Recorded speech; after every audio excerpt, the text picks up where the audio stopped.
Islam is a principle. Islam is a comprehensive system. Islam is a law. You may call it a religion. I don't like to use that word. It's too restricting. When we say religion, a whole lot of things just come up in the mind from all the movies and books and things that we've read. Religion seems like kind of restriction, like a suit you might wear, like going into some place like it might be to some people virtual reality. You've heard of that, right? So like virtual reality, you can pay for, you can go somewhere and develop and have your own religion. But Islam is not like that. No, it's not like that. Islam is a law. Islam is a system. Islam is a legislation. Islam is a regulation, and therefore it has dimensions by which you can determine and identify it. Now, a Muslim is an individual who makes the profession that they belong to or they are attached to that system. Do you judge a system by the people who say that they are a part of it? No, you don't. And that's why they have what they call disclosures. So that if somebody works for my company and they do something wrong, my company will not be liable. Is that correct?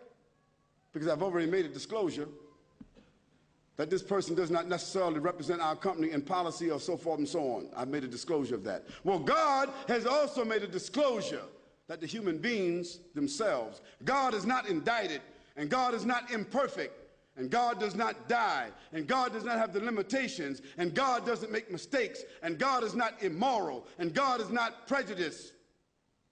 But some Muslims are. So we don't judge or indict a system of life by the people who claim to be that. We would not indict Jesus Christ by what Jim Jones did some years ago. We would not indict Jesus Christ by what Jeffrey Dahmer did.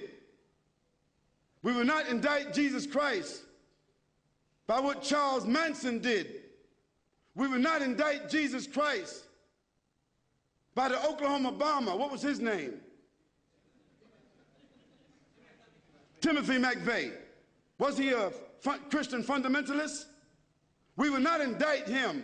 We would not call any of those people Christian fanatics, Christian terrorists. We would not say that. The IRA in Ireland, that they are Christian fanatics. We don't say that.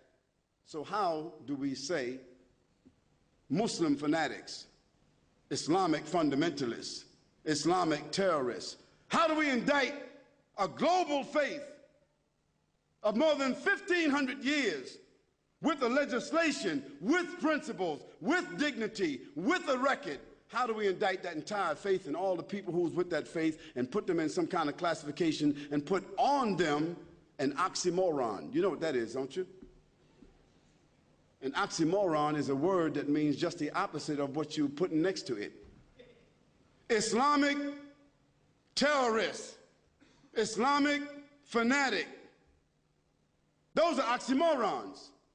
A person cannot be Islamic by definition if they are fanatic. They cannot be. Because Islam is a system of peace, a system of submission and surrender to God, a system of dignity.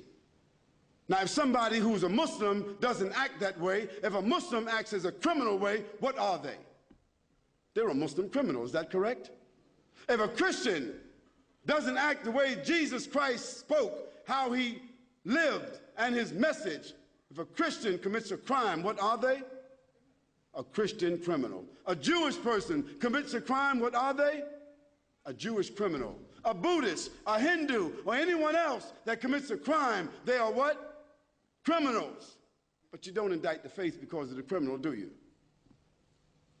If that were the case, America, Great Britain, France, Germany, all the so-called advanced nations, they got more criminals wearing suits than all the criminals that are in jail. They would all be criminal governments.